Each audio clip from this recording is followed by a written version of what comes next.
everyone. I'm going to talk a little bit about walking tonight, walking on the Camino, but walking in life. And you notice that I sit way back there, and then I have to walk all the way up here, and it takes a long time. I park far away from wherever I'm going so that I can walk a long way to get to the store or to the Lowe's or wherever I'm going. There's a lot of reasons for that. One is that I like walking. Another one is when you park so far out there, you really don't have to worry about competition for car spaces. You can usually find shadow. And so walking, I always just wonder why people are so anxious about getting the closest parking space instead of getting the best parking space. So walking is something that we do every day, and we take it for granted. And we ignore it sometimes, and we just walk along our certain ways. And yet walking on the Camino is what we do. We walk every day, unless we take a rest day. We walk every day, and it might be 8 miles, it might be 13 miles, it might be 18 miles, it might be more than that. Now this year, I think you may remember last week I was talking about, I did a segment. We've done 4 segments now on the Camino, and this time we were just coming off the Meseta, and Dwayne remembers that Meseta very well, I'm sure. And the Meseta is long, flat, hot, and it is actually, it's very close to the farmland I grew up in Kansas, so I loved it. Until we got to the cities, where there was streets and highways and all those sort of things. So I'm going to read from the journal that my son has been writing now. He wrote in his first person, but it's really a journal for both of us. Now last week he made fun of me. I read about how he likened me to a 16-year-old teenage girl for spending so much time in the bathroom. I'm not going to tell you about the time he lost his travel bunny at 4 a.m. in the morning. He wakes up and is in a panic because that travel bunny's gone. He gets out, goes up, finds that he'd left the travel bunny in an albergue before, found it, and there was the little travel bunny waiting for him to be found, as if he were waiting for a bus to come by. Little things like that, which are memorable, are things which I take to my heart about being with my son on the Camino. This is what he wrote about one day as we passed from Lyon, a very big city on the route, further on. He said, got a little bit later start anticipating an 8-mile walk. We walked through the seemingly empty Lyon to the outskirt industrial area. We did stop off at a hermitage where we got our passports, stamps, and Dad went inside to a mass already in progress. Moving on the remainder of the trail was along the side of a highway and very exposed to the summer heat. We met a nice couple from Mexico living in Boston. Antonio's a marketing something or other at Hoka, and his wife, which I did not get her name, is a veterinarian. We swapped Instagram handles and moved on. Our 8-day mile quickly turned into a 13-mile day, and the heat turned out to be a little bit more of a nemesis than I had anticipated. We made it to the cafe where we had cold waters and coffees and went outside to wait for a bus that was eventually half an hour late. Now that's the day we found out, or I found out after the trip, that he had had food poisoning. And so he was traveling along a very difficult trail that day. Now, when I think of hiking or walking on the Camino, I liken it to my contemplative prayers every morning.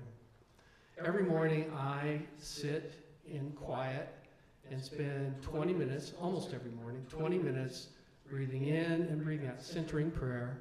For those of you who know that, emptying my mind as best I can and moving through those 20 minutes as best I can to become as close to God as I can during those 20 minutes.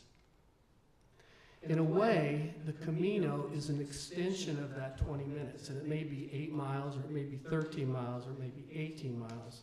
But if you think about it, when you're contemplating, you're emptying your heart, your mind of thoughts, but they keep coming back, and some are happy thoughts, and some are not happy thoughts, and then you brush them away and you move forward, And every time you can do that, you find yourself more and more closer to the presence of God. Closer and closer to the presence of God. So on the Camino, it's the same. You're walking, and you might spend hours by yourself out there walking. And along will come a pilgrim, and maybe they're working for Hoka or what they're doing out there at the same time. Or they may not be, or you may have time talking with your son for an hour or two. And then you have time to be in the presence of God, all by yourself. And no matter what the terrain is like, it could be going up the Pyrenees Mountains, it could be heading down at an angle that your knees can hardly take. It may be whatever those things are that you're encountering, you're always in the presence of God. You could be in a huge cathedral where things are gorgeous and have been for centuries and centuries, being in the presence of God. But the trail is just as nice. Anybody here besides me signed up for Fit One? Dwayne, of course. Fit One is this Saturday. It's the St. Luke's race. And I'm signed up for 13.1. 13.1. I'll be walking. Dwayne will be running, I'm quite sure. When I go on these runs, and I signed up for this one because I thought we might not be going this year because of my son's knee. I signed up for this one just to stay in shape, so I could stay in shape and be motivated. I don't care how fast I go. Everybody else is running, I'm walking. When I do Roby Creek, I'm walking. And I may end up and have in the last 100 runners, walkers of 2,200.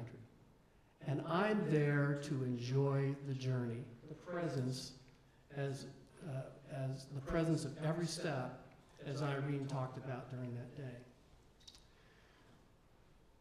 When we think about walking, and we think about walking long distances, it does not start immediately.